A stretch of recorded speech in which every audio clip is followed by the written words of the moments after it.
Hello everyone, welcome to our YouTube channel All in One Vibes. ಯಾರನ್ನ video ನೋಡ್ತಾ ಇದ್ದೀರಾ ಒಂದು ಲೈಕ್ ಕೊಡಿ, ಸಬ್ಸ್ಕ್ರೈಬ್ ಮಾಡಿ, ಹಾಗೆ ಪಕ್ಕದಲ್ಲಿರೋ ಬೆಲ್ ಐಕನ್ನ ಕ್ಲಿಕ್ ಮಾಡಿ. ಇವತ್ತು ನಾವು ಸಿಂಪಲ್ ಆ್ಯಂಡ್ ಹೆಲ್ದಿಯಾಗಿರುವ ಉತ್ತರ ಕರ್ನಾಟಕ ಸ್ಟೈಲ್ ಸ್ಪೆಷಲ್ ತಾಲಿಪಟ್ಟು ಮಾಡ್ತಾ ಇದ್ದೀವಿ. ಇದಕ್ಕೆ ಬೇಕಾಗಿರೋ ತರಕಾರಿನ ಇಟ್ಕೊಂಡಿದ್ದೀನಿ. ಎಲ್ಲನೂ ನೀಟಾಗಿ ತೊಳ್ಕೊಂಡು ಒಂದೊಂದೇ ತರಕಾರಿನ ನೀಟಾಗಿ ತುರ್ಕೋಬೇಕು. ಫಸ್ಟ್ಗೆ ಆಲೂಗಡ್ಡೆನ ತುರ್ಕೊಂಡಿದ್ದೀನಿ, ನೆಕ್ಸ್ಟ್ ಕ್ಯಾರೆಟ್ನ ತುರ್ಕೋತಾ ಇದ್ದೀನಿ. ಅದೇ ಥರ ಸೌತೆಕಾಯಿ ಕೂಡ ತುರ್ಕೋಬೇಕು. ಅದಾದಮೇಲೆ ಕ್ಯಾಬೇಜ್ನ ಚಿಕ್ಕ ಚಿಕ್ಕದಾಗಿ ಕಟ್ ಮಾಡ್ಕೋತಾ ಇದ್ದೀನಿ. ಅದೇ ಥರ ಸೇಮ್ ಟೊಮೆಟೊನೂ ಕೂಡ ಚಿಕ್ಕ ಚಿಕ್ಕದಾಗಿ ಕಟ್ ಮಾಡ್ಕೋಬೇಕು. ಒಂದು ಟೊಮೆಟೊ ಸಾಕಾಗುತ್ತೆ, ಒಂದು ಟೊಮೆಟೊ ಚಿಕ್ಕ ಚಿಕ್ಕದಾಗಿ ಕಟ್ ಮಾಡ್ಕೋಬೇಕು. ಅದೇ ಥರ ಈರುಳ್ಳಿ ಕೂಡ ಕಟ್ ಮಾಡ್ಕೋತಾ ಇದ್ದೀವಿ, ಅದು ಕೂಡ ಚಿಕ್ಕದಾಗಿ ಕಟ್ ಮಾಡ್ಕೋಬೇಕು.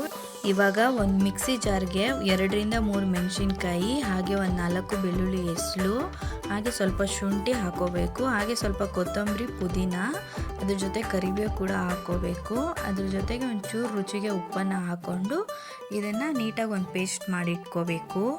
ಇವಾಗ ನಾನೊಂದು ದೊಡ್ಡ ಪಾತ್ರೆಗೆ 1 ಕಪ್ಪಷ್ಟು ಗೋಧಿ ಹಿಟ್ಟು, 1 ಕಪ್ಪಷ್ಟು ಜೋಳದ ಹಿಟ್ಟು, ಹಾಗೆ 3/4 ಕಪ್ಪಷ್ಟು ಹೆಸರಿಟ್ಟನ್ನ ತೊಗೊಂಡಿದ್ದೀನಿ. ಹಾಗೆ ಇನ್ನು 3/4 ಕಪ್ಪಷ್ಟು ಅಕ್ಕಿ ಹಿಟ್ಟನ್ನ ಕೂಡ ತಗೋತಾ ಇದ್ದೀನಿ.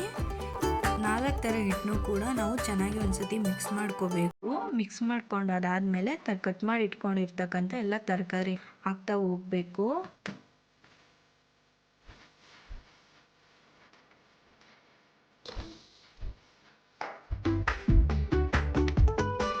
ಇದಕ್ಕೆ ಇವಾಗ ಮುಂಚೆನೇ ರುಬ್ಬಿಟ್ಕೊಂಡಿರೋಂತಹ ಪೇಸ್ಟ್ನ ಹಾಕಬೇಕು.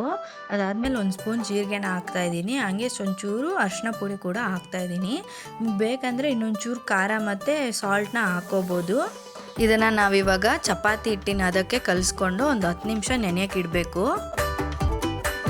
ಇದೊಂದು 10 ನಿಮಿಷ ನೆಂದಾಗಿದೆ. ಇವಾಗ ಒಂದು ಬಿಳಿ ಬಟ್ಟೆಗೆ ಒಂಚೂರು ನೀರು ಹಾಕಿ ನೆನೆಸ್ಬಿಟ್ಟು ಹಿಟ್ಟನ್ನ ಚಿಕ್ಕ ಚಿಕ್ಕ ಉಂಡೆ ಮಾಡಿ ತಗೋತಾ ಇದ್ದೀನಿ. ಒಂದು ಉಂಡೆ ತಗೊಂಡು ತಟ್ತಾ ಇದ್ದೀನಿ. ನೀರಿಂದನೇ ತಟ್ಕೋತಾ ಇದ್ದೀನಿ. ನಾನೇನು ಆಯಿಲ್ ಗೀಲ್ ಏನು ಯೂಸ್ ಮಾಡ್ತಾ ಇಲ್ಲ. ತುಂಬ ದಪ್ಪಗೂ ಅಲ್ಲ ತೆಳ್ಳಗೂ ಅಲ್ಲ, ಆ ಥರ ತಟ್ಕೋಬೇಕು. ಮೀಡಿಯಮ್ ಸೈಜಲ್ಲಿ ತಟ್ಕೋತಾ ಇದ್ದೀನಿ. ಅದಾದಮೇಲೆ ತವ ಬಿಸಿ ಆದಮೇಲೆ ಅದಕ್ಕೊಂಚೂರು ಎಣ್ಣೆ ಹಾಕ್ಬಿಟ್ಟು ಬೇಯಿಸ್ಕೊತಾ ಇದ್ದೀನಿ. ನೋಡಿ ಬೇಯಿಸ್ಕೊಂಡಾಗಿದೆ. ಇವಾಗ ನೋಡಿ ರುಚಿಯಾದಂತಹ ಉತ್ತರ ಕರ್ನಾಟಕ ಸ್ಟೈಲ್ ಸ್ಪೆಷಲ್ ತಾಲಿಪಟ್ಟು ರೆಡಿಯಾಗಿದೆ. ಇದನ್ನ ತುಪ್ಪ ಬೆಣ್ಣೆ ಜೊತೆ ಸರ್ವ್ ಮಾಡ್ಬೋದು.